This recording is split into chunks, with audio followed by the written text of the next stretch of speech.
In the book of Job, there's a man named Elihu who speaks from chapters 32 to 37, uninterrupted. Were his words righteous? Was he right? A lot of commentators will say that no, Elihu was wrong. He was no different than Job's other three friends, and that he was just a summary of the three friends. However, if you just read the text, if you read all Job, all 42 chapters, you can easily summarize yourself that Elihu was righteous. The first evidence I offer is that Job did not correct Elihu. Between Job and his three friends, they went back and forth. Job, his friends, Job, his friends. But Elihu was not corrected by Job. Evidence number 2, God did not correct Elihu. He corrected Job and rebuked his three friends, but he did not correct Elihu. Evidence number 3, God demands that Job give and offer sacrifice for his three friends, but not for Elihu.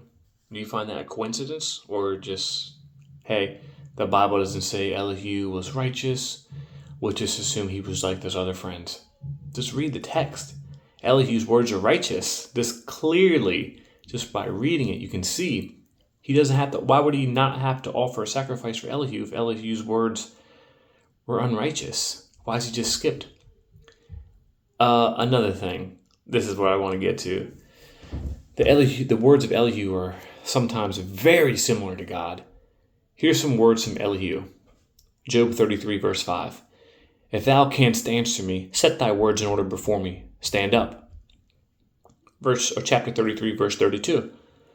If thou hast anything to say, answer me, speak, for I desire to justify thee. The very next verse. If not, hearken unto me, hold thy peace, and I shall teach thee wisdom. God says, gird up now thy loins like a man, for I will demand of thee, and answer thou me. In Job 33, 5, Elihu tells Job to get his words in order before he answers. In verse 32, Elihu tells Job to answer because he seeks to justify Job.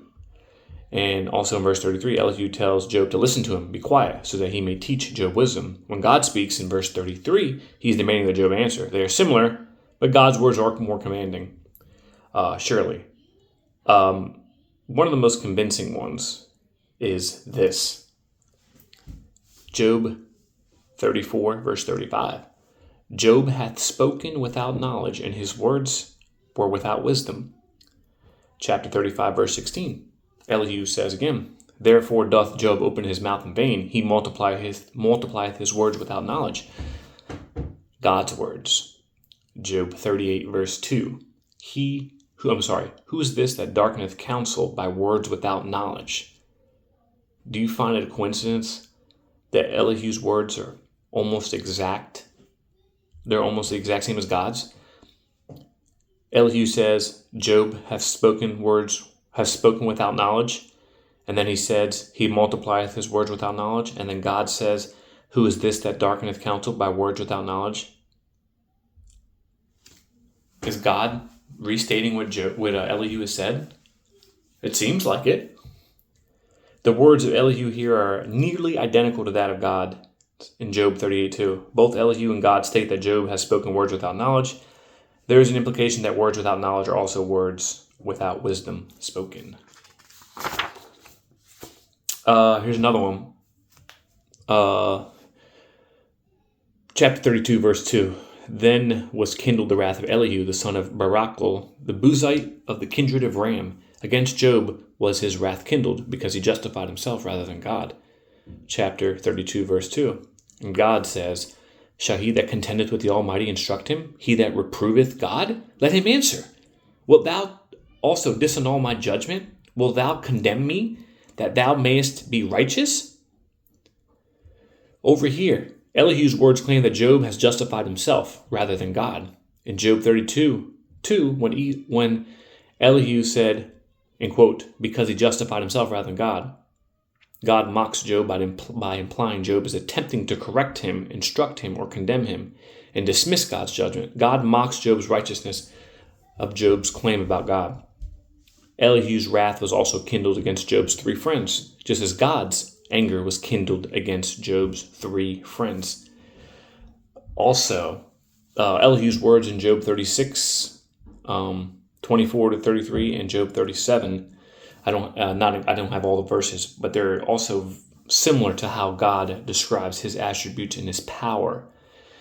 Some of the verses we have over here, these are some of Elihu's words in chapter 36. For he maketh the small drops of water. They pour down rain according to the vapor thereof. Verse 28, which the clouds do drop and distill upon man abundantly.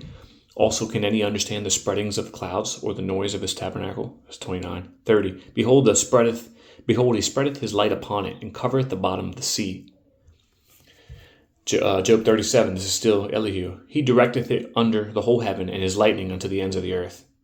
Verse 3. Verse 6 out of 37. For he saith to the snow, be thou on the earth, likewise to the small rain, and to the great rain of his strength.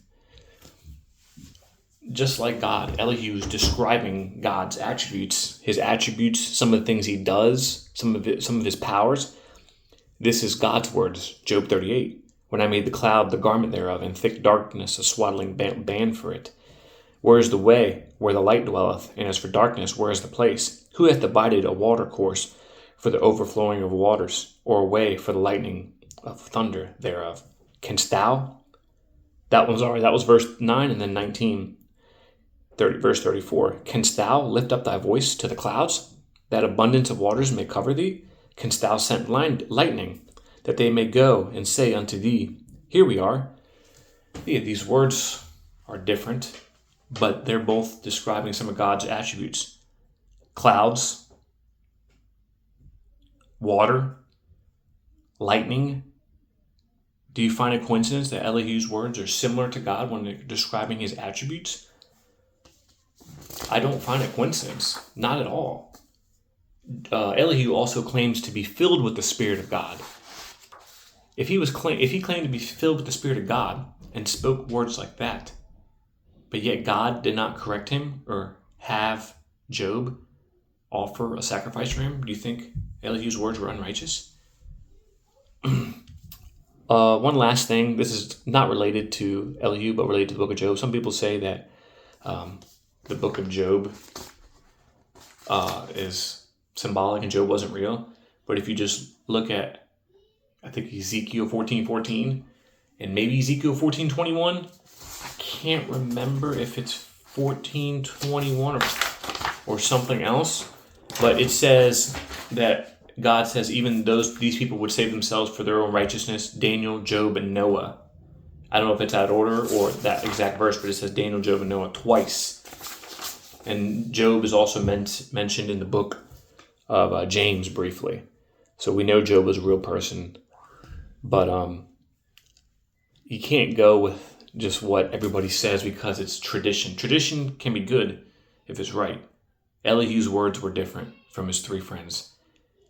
Elihu's words, I contend, were righteous. Just read the text and don't just follow tradition because somebody else said it. That's all we got for you. God bless you.